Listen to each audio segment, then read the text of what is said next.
Reading for July 3rd, Science of Mind, A Philosophy of Faith, A Way of Life by Ernest Holmes. Reading from page 475, paragraph 2, through page 477, paragraph 4, using inclusive language. When we are strong, John chapter 5, verse 19. The Son can do nothing of himself. We are strong only as we are in unity with good, which is God. But the parent showeth the child, that is, it is revealed to us through the innermost parts of our being, that there is a complete unity, a perfect wholeness. As this concept of unity takes place, it brings with it great authority. The parent quickens the child, and the child quickens whom they will. Here is a lesson of the practical application of the science of mind. As the subjective state of thought becomes unified with goodness and love, it automatically reflects these in whatsoever direction the thought goes. The tendency of this inner thought sets the tendency of the outer life. Let us make this plain. If one is not attracting good in their life, there is something wrong with their unconscious thinking. The subjective state of their thought is wrong. As the subjective state of their thought constitutes the sum total of their belief, it is their habitual attitudes towards life and living. This inner thought content is the sole medium between the absolute and the relative, between causes and conditions. When this inner thought is clarified, that is, when it knows the truth, it will reinstate the outer person in peace, poise, health, and happiness. This inner thought becomes clarified as we unify with good. This is the inner quickening. Following this is the outer quickening, the outer sign of the inner belief. The word of power, John chapter 5, verse 26. As the parent has life, so the child has life. Again, we have the teaching that there is but one life, mind, or spirit. This life is now our life, and manifests through us as we believe in it. When our word is spoken in this consciousness of life, power, and action, then our word is life, power, and action. The word has power only as it is one with power.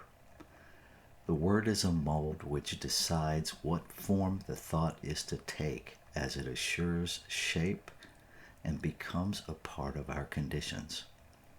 Mental treatment is for the purpose of forming the word into such shapes and designs as are desirable for experience. The word gives form to the unformed. The greater the consciousness behind the word, the more power it will have. Just words without conviction have no power, and just conviction without words will never stir up latent energy. There must be a combination of the two to make a complete thing. We are surrounded by a spiritual consciousness and a mental law. From combinations of these two, all things are made.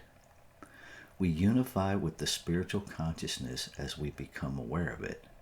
We speak it into form as we believe in the power of our own word.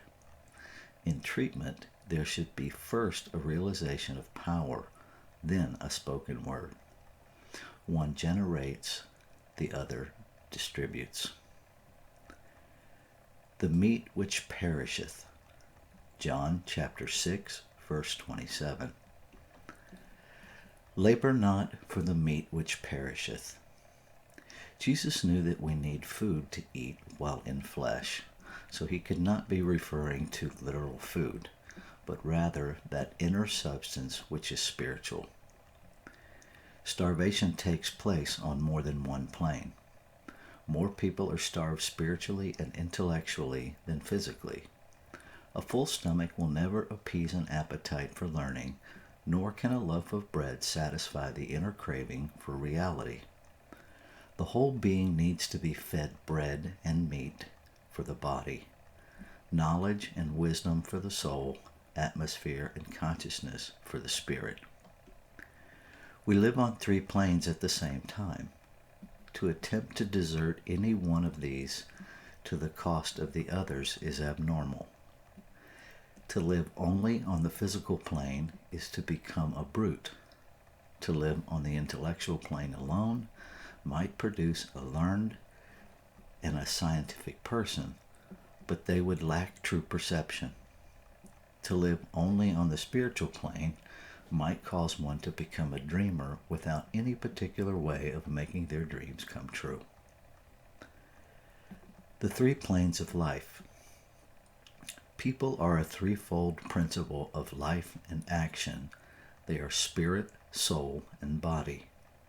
From the spirit they receive inspiration and guidance. In the soul they find a perfect law of life. And through the body they prove that they are a real individualization of the invisible principle. A person's mind should swing from inspiration to action, from contemplation to accomplishment, from prayer to performance. This would be a well-balanced existence.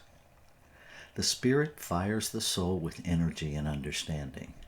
The soul, which is the subjective mentality, vitalizes the body and animates all that we do. No greater mistake could be made than to think we must separate life from what it does. We must unify and not divide. The spirit must go forth into creation through law and action. Life must enter living, and God must flow through people if there is to be a real presentation of the divine through the human. Let us feel that our purposes are animated and inspired from on high, and then let us go forth and make our dream come true in human experience. With an invisible intelligence to guide and an immutable law to direct, let us take our place in any legitimate activity and thus cause our dreams to come to full fruition.